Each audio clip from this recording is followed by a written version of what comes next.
propostos atempadamente viram-se improvidos. Além da má qualidade estética e sonora, isso simplesmente é ininteligível para pessoas normais que trafegam pela vida sem o domínio da chave do conhecimento jurídico. E além do problema da linguagem, é preciso ter em conta que a judicialização é sempre um fenômeno patológico. O poder judiciário é a sede de solução de conflitos e, portanto, se uma matéria foi judicializada, é porque não houve uma solução amigável, é porque não houve uma solução consensual, é porque não houve uma solução administrativa. E na vida o ideal não são os conflitos judiciais, o ideal é que as partes se componham sem a necessidade de uma demanda judicial. Portanto, é preciso ter em linha de conta que a judicialização oferece o risco de exclusão de participação no debate de uma parcela ampla da população. Portanto, essas são as três grandes críticas: a crítica político-ideológica, a crítica relacionada às capacidades institucionais e aos efeitos sistêmicos, e a crítica quanto ao risco da elitização pela redução na participação do debate. Feitas estas observações, que me parecem importantes, eu devo, todavia, assinalar que acho verdadeiramente que a judicialização e a dose certa de ativismo judicial têm servido bem ao Brasil. Os últimos 22 anos e esta ascensão institucional do Poder Judiciário serviram bem à democracia brasileira e ajudaram no avanço do processo político e social. E é possível identificar decisões progressistas e decisões relevantes em múltiplas áreas do direito, decisões tomadas pelo Supremo Tribunal Federal. No caso da prisão por dívida, lembrava o professor Marcelo Neves na palestra, na conferência que me antecedeu, que o Supremo Tribunal Federal, verdade que um pouco tarde, mas não tarde demais, eliminou a possibilidade de prisão por dívida do depositário infiel. Em matéria de direito penal, o Supremo Tribunal Federal declarou a inconstitucionalidade da lei de crimes hediondos que proibia a progressão de regime, impedia a ressocialização das pessoas por uma visão dura e punitiva da vida. O Supremo Tribunal Federal, em matéria de direito do consumidor, entendeu que o Código do Consumidor se aplicava também nas relações entre os clientes e os bancos, igualmente numa decisão importante.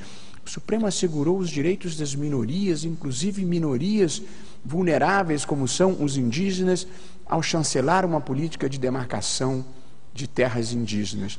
O Supremo, em matéria de liberdade de expressão, superando uma tradição autoritária que ainda subsiste nos tribunais estaduais e nas cortes intermediárias, produziu decisões importantes em matéria de liberdade de expressão, derrubou a lei de imprensa que vinha do regime militar e estabeleceu parâmetros adequados, num caso importante que foi o caso Elvanger, ao dizer: a liberdade de expressão não assegura o direito da fala, da manifestação racista, seja antissemita, seja contra negros, seja contra homossexuais. É preciso proteger os grupos vulneráveis.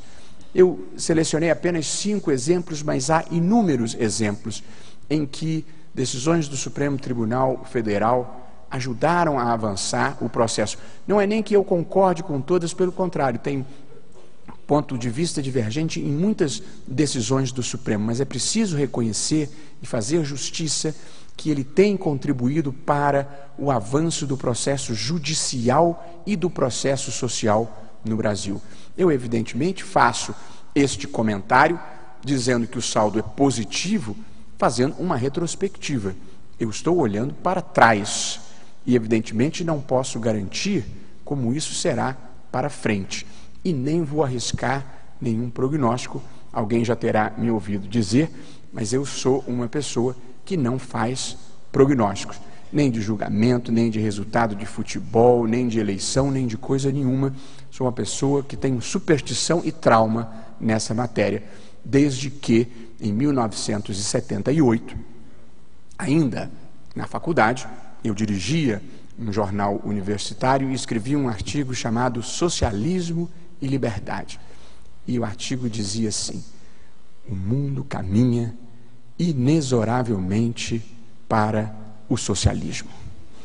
Pois de lá para cá, meus queridos amigos, caiu o muro de Berlim, desfez-se a União Soviética, abriram-se todas as economias da Europa Oriental e até a China já pratica capitalismo selvagem. De modo que, diante do fiasco absoluto da minha primeira grande previsão, constatando que a minha bola de cristal veio com um grave defeito de fábrica, eu parei de fazer previsões e tenho me dedicado nessa vida à tarefa um pouco mais segura de comentarista de videotape. Depois que acontece, eu compareço, explico tudo por que aconteceu e geralmente não erro o resultado. Estas as observações que gostaria de fazer sobre esses fenômenos: ascensão do judiciário, judicialização, ativismo judicial, críticas à expansão do judiciário e por qual razão eu acho que essa expansão até aqui nos serviu bem, até aqui ajudou-nos o Senhor. Agora, gostaria de compartilhar, na segunda parte da minha exposição, algumas ideias sobre as relações entre o direito e a política, onde elas se apartam e devem mesmo se apartar, e onde elas se superpõem, porque isto é inevitável em uma sociedade democrática. O direito, o discurso convencional sobre o direito, o discurso influenciado pelo pensamento francês da escola da exegese e o discurso influenciado pelo positivismo jurídico de uma maneira geral, sempre procurou erigir uma barreira entre o direito e a política como se fossem mundos apartados. O direito deve mesmo ter uma pretensão vigorosa de autonomia em relação à política. Mas essa autonomia, esta separação entre direito e política, ela será sempre relativa. E reconhecer isto, me parece, política e cientificamente mais correto do que procurar escamotear uma relação que sempre houve, mas não era explicitada, fazia parte de um discurso oculto, uma silenciosa lacuna do pensamento jurídico defendendo uma separação que não é desse mundo. O direito tem pelo menos dois grandes momentos: o da sua criação e o da sua aplicação.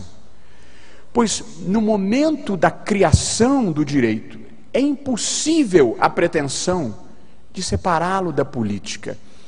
A ideia do direito, da norma jurídica, como expressão pura da razão ou como expressão pura da justiça, ela ou é uma ingenuidade ou é uma mistificação ideológica. O direito, seja a Constituição, seja a legislação ordinária, ele é produto das maiorias políticas de cada tempo, que até podem estar preocupadas com o interesse público, mas vão tutelá-lo de acordo com a sua percepção, que pode ser diferente da minha ou da de qualquer outra pessoa que esteja na minoria.